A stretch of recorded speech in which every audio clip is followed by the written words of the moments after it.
सोमवार सकाळ 8:30 सुधा विभिन्न स्थानर तापमात्रा रेकर्ड करा जायछि। बारिपदारे तापमात्रा 36 डिग्री थिबा बेले बालेश्वर रे 36, मालकानगिरी और केन्दुझर रे 35, भवानीपाटना रे 34.4, भुवनेश्वर रे 33.8, जगतसिंहपुर रे 33.4, अनुगुल, टिटलागढ़ और बौद्ध रे 33 डिग्री थिबा बेले कटक रे 32.6 डिग्री रही।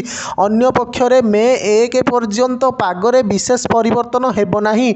मे 2 रु 4 पर्यंत उपकूल ओडिशा रे सामुद्रिक झड़र प्रभाव रहिबो, जहा प्रभाव रे उपकूल रे तापमात्रा 2 रु 3 डिग्री खसिबा सह आर्द्रता प्रभाव रे गुळुगुळी हेबो। आज 10टी जिला जथा केन्द्रापड़ा, भद्रक, बालेश्वर, मयूरभंज, सुंदरगढ़, केन्दुझर, ढेंकानाल, बौद्ध, अनुगुल, कटक को अत्यधिक गरम पाई रेड वार्निंग जारी करिछि पाणीपाग विभाग।